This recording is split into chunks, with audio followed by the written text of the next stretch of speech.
ఇది ఏ రకంగా సమంజసం చెప్పండి. మీకున్న ప్రేమ అన్ని జిల్లాలలో అన్ని డీసీసీ ప్రెసిడెంట్లకు ఉంటుందా? ఒకటి.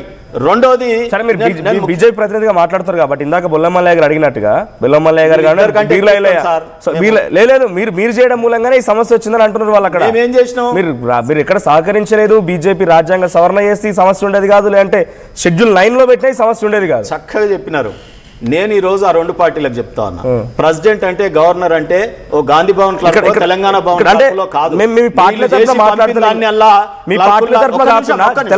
తెలంగాణలోని 12,728 గ్రామ పంచాయతీల పారిగా మీరు ఈ పాపంలో ముగ్గురికి మూట కడతారు.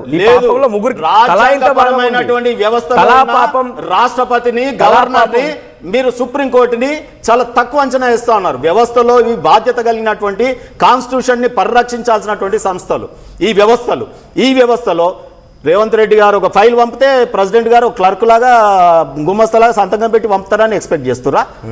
లీగల్ గా వారు రేపు కాన్స్టిట్యూషన్ లో నిలబడతారా లేదా?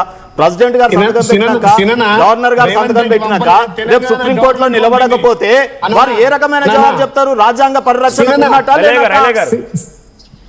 సినన రేవంత్ రెడ్డి కాదు, ఇక్కడ తెలంగాణ గవర్నమెంట్, తెలంగాణ ప్రజలు తెచ్చుకున్నటువంటి ప్రభుత్వం, తెలంగాణ ప్రభుత్వం పంపింది.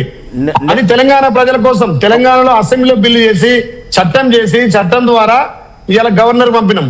దాన్ని ఆమోదించమంటున్నాం. ఏ రకమైన చట్టము? నేను ఇప్పుడు అడుగుతున్నా మిమ్మల్ని. ప్రజాధనము దుర్వినియోగం చేసి 100 కోట్లు ఖర్చు పెట్టి డెడికేటెడ్ కమిషన్ చేసి ప్రజల సొమ్ముతో సర్వే చేసినటువంటి రిజల్ట్ ని ప్రతి గ్రామంలో మీరు ప్రకటించడానికి ఎందుకు భయపడుతున్నారు? మీకు ఇది కేసీఆర్ గారు నేర్పించారా? గతంలో ఎస్కే సర్వే ప్రకటించలేదు, మేము ప్రకటించొద్దని ఆయన బూట్లలో కాలు పెడుతురా? మీరు ఏ రకమైన వరవడి సృష్టిస్తున్నారు? ప్రజాధనంతో చేసింది బయటకు పెట్టు, పబ్లిక్ డాక్యుమెంట్ చేయండి దాన్ని. మీ సర్వే డొల్లతనం బయటపడుతుంది. ప్రతి గ్రామంలో ఈ కులం వాళ్ళు ఇంతున్నారు అనే లిస్టు పెట్టండి, తెల్లారే చూడండి. మీరు నేనేమంటున్నా, ఆ రోజు సర్వే చేసినప్పుడు అఖిలపక్షంలో అసెంబ్లీలో చర్చ జరిగినప్పుడు మహేష్ రెడ్డి గారు మాట్లాడారు, పాయల్ శంకర్ గారు అందరూ మాట్లాడారు. ఆ రోజు ఎందుకు మరి అని లేవనెత్తలే? డెఫినెట్ గా కోర్టు దాకా పోయి హైకోర్టుకు పోయి లొల్లైన తర్వాత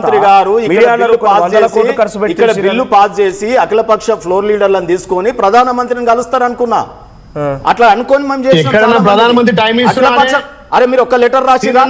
అడిగిరా? ఓన్లీ బీసీ సబ్జెక్ట్ మీద ప్రధానమంత్రిని అడిగిరా? ఆర్ కృష్ణయ్య వంటి వాళ్ళు పోతే 100 సార్లు మాట్లాడినాం. కేసీఆర్ గవర్నమెంటే తీసుకుపోయింది అప్పట్లో. నేనేమంటున్నా, చిత్తశుద్ధి కావాలి. ఒక్క నిమిషం. ప్రధాని బీసీ బిడ్డ అంటున్నారు, మరి బీసీ అందుకే పోతే అయిపోతుంది అంటున్నా. మీరు పోయిర్రా ఈ రోజు వరకు 2 ఏళ్లలో? తలాపాపం కాదు ఇది. వీళ్ళందరికి మంచో పిరికెట్ వస్తుంది. మీ 3 మళ్ళా మీకు అర్థమయ్యేటట్టు చెప్తున్నా ఒక లైన్ స్టోరీ. ఐలనా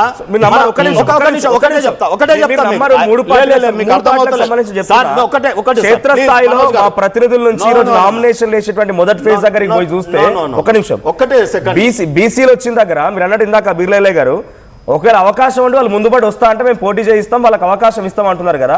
ఇదే బీసీలు కనుక వచ్చి ఉంటే మీరు నమ్మరు, గతంలో ఇదే నోటిఫికేషన్ వచ్చి బీసీ రిజర్వేషన్లకు సంబంధించి ప్రకటించినప్పుడు వాళ్ళకి అవసరం రాజకీయంగా అవకాశం లేకపోయినా, రాజకీయంగా వాళ్ళకి ముందుకు వచ్చే అవకాశం లేదు, డబ్బులు లేకపోయినా పోటీ పడతామని చెప్పి ఒక పోటీతత్వాన్ని పెంచుకున్నారు మైండ్లో. వాళ్ళకు పోటీతత్వం వచ్చింది. కొన్ని గ్రామాల్లో బీసీ మహిళలు అక్కడ అసలు వాళ్ళకి ఏం తెలియదు. వాళ్ళకు పొద్దున్న లేస్తే కొంత వ్యవసాయ పనులకు పోవాలన్నా, లేకుంటే కూలి పనులకు పోవాలన్నా, లేకపోతే ఇంట్లో పని చేసుకోవాలి, అంతవరకే. కానీ వాళ్ళు ఇప్పుడు ముందుకు వచ్చినప్పుడు ఇప్పుడు మళ్ళీ జనరల్ వరకు ఏమైపోయిందనంటే, జనరల్ అంటేనే కానీ కంప్లీట్గా ఒక కమ్యూనిటీకి సంబంధించింది, పటేళ్లకు పట్వార్లకు సంబంధించింది అన్నట్టుగా ఒక జనరల్ ఏడుస్తున్నారు. మీ టీవీ ద్వారా తెలంగాణ ప్రజలు తెలియాలి, జనరల్ అంటే ఓన్లీ అప్పర్ క్యాస్ట్ వాళ్ళకి కాదు, ఎస్సీ ఎస్సీ మైనార్టీ బీసీ బిడ్డలు పోటీ చేయొచ్చు. అయితే నేనేమంటున్నా, మీ పైన చాలా బృహత్తర బాధ్యత ఉన్నది.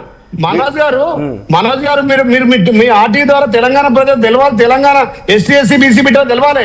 జనరల్ అంటే సబ్బండ వర్గాలు, ఎస్సీ